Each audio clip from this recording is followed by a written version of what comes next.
where are you? We got some work to do now.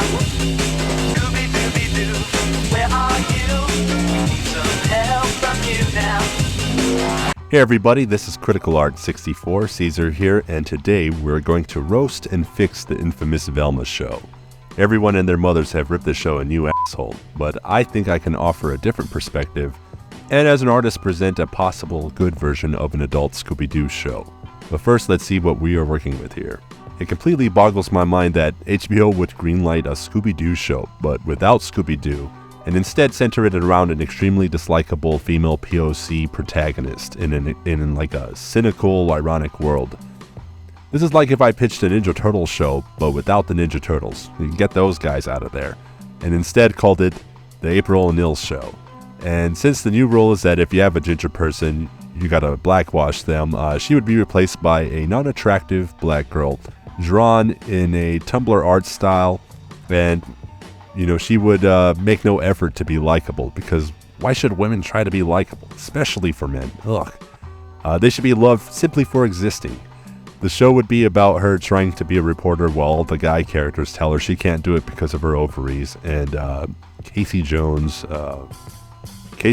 would be replaced with a non-threatening feminine millennial dude who is inexplicably head over heels for April, and instead of being like a badass vigilante guy, he'd be like a looter or like a protester kind of guy. Holy shit, I had no idea that they made a version of the Ninja Turtles that made April O'Neil black and Casey Jones like a butch woman. I swear to God, I did not know about this. I mean, these people have an illness. It's a shame too. The animation and storyboarding look really brilliant, and they should have just named April something else. She's not that bad of a character, and could have. If they would have made the designs like 10 to 20% less soy-based, they could have had a real massive hit on their hands, but instead it was kind of soft-canceled. Still leagues ahead of Velma by every metric, including the gay shit. If you're into that, watch this instead. The race swapping in Scooby-Doo is also puzzling, since riding around in a hippie van with a dog solving mysteries is some white people shit. Although I would totally watch an all-black Afro-surrealism live-action version directed by Jordan Peele, with Michael B. Jordan as Freddy, maybe Shaggy could be like Lakeith Stanfield, Zoe Kravitz would be Daphne, and somebody like Zendaya would be Velma, and the voice of Scooby-Doo would probably be Donald Glover. I don't know, maybe Jay Farrell could do it. At least that would make more sense than an Indian girl, an Asian girl, a racist white guy, and a black guy hanging out together. I mean, what? Visually speaking, the art is kind of a mid-ass mix of CalArts and Tumblr with a dash of Family Guy. She sort of has a similar vibe of Meg Griffin from Family Guy, but even Velma in the cutaway jokes in Family Guy was actually prettier than that. Kind of funny. I mean, visually it's better than Be Cool Scooby-Doo. I mean, that show looks like shit. But Velma makes this show look like season 6 of The Simpsons by comparison.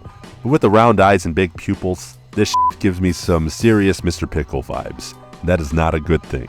In the original, she was always kind of plain and goofy, but there was an elegance in the lines. Just look at the elegant and swaggy designs by the original character designer Iwao Takamoto. They are such solid designs that they are unchanged in most depictions for 50 years. Even though the fashion has changed, it is an inextricable part of their design. Nothing can be added or taken away. Also, Norval is not Shaggy at all. I predict they'll have him smoke weed and then he'll get dreads, since they keep doing this weird I hate drugs bit. Has something to do with drugs, which I hate. And this is an origin story, but maybe they're just retarded, I don't know. I think the show only functions as a political social statement, and most of the audience are people roasting it. It's so talked about that they even greenlit a second season. I don't see how this translates monetarily. I mean, maybe this is sort of like a shit-hill show.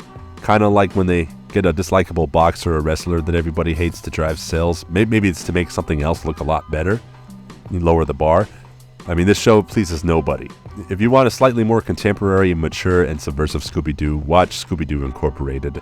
If you want a high school dramedy starring a nerdy, sardonic girl lead, watch Daria. If you want to watch something crass and edgy, watch Drawn Together or Panty and Stocking. And if you want to watch something soy-based and squishy, but still good, watch the aforementioned Ninja Turtles or even Steven Universe. If I was tasked with making a Velma show concept, I would first actually do some research on the source material. I think I actually did more research to make this goofy video than the showrunners did to make their weird CW-style Mindy Kaling show.